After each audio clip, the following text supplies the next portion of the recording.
Pour des raisons de disponibilité d'espace, la campagne d'évangélisation que le prophète des nations William Arsène Yokah-Nguendi a prévue du 6 au 8 juin 2025 dans les jardins de la basilique Sainte-Anne au rond-point de Poto-Poto est repoussée pour le mois de juillet prochain. Le fondateur de l'apostolique prophétique et universelle mission du Cèdre, William Arsène Yokah-Nguendi, s'est apaisanti au cours d'un point de presse sur le thème de sa campagne d'évangélisation dénommée « Jésus-Christ est Seigneur ». Jésus-Christ est Seigneur. C'est amener les hommes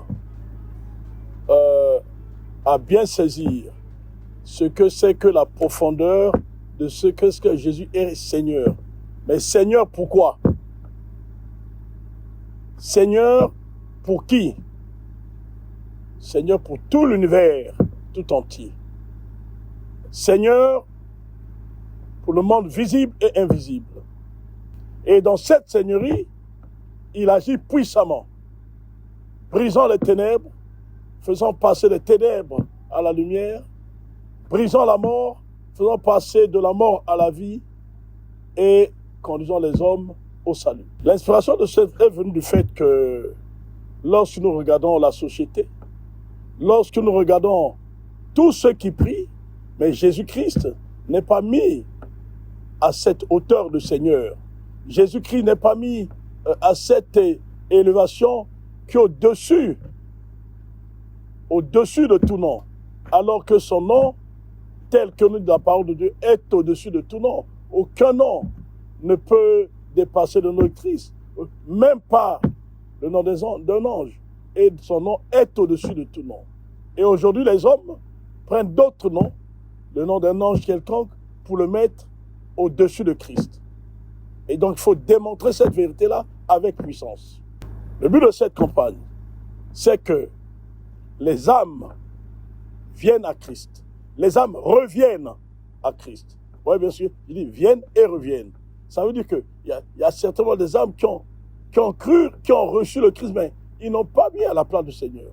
Mais il faut qu'ils reviennent réellement pour le mettre à la place du Seigneur. Et dans cette campagne, effectivement, il y a ce que le Christ lui-même, en mon nom, ils chasseront les démons, ils imposeront les mots malades, les malades seront guéris. En mon nom, ils opéreront des miracles. Donc en fait, la puissance même que le Christ a donnée aux disciples, non seulement aux disciples, mais aux appelés, aux fidèles et beaucoup plus encore aux élus. Le prophète William Arsène Yokah-Nguendi a également évoqué les raisons du report de sa campagne d'évangélisation. Il y a eu un problème de report lié certainement à l'espace. Les raisons en sont simples. Bon, c'est vrai que nous nous y inquiétons de l'espace parce qu'on disait que l'espace n'était pas grand. Mais les raisons sont qu'effectivement, l'Église catholique n'a pas pu supporter ma présence en ce lieu. Voici la raison principale.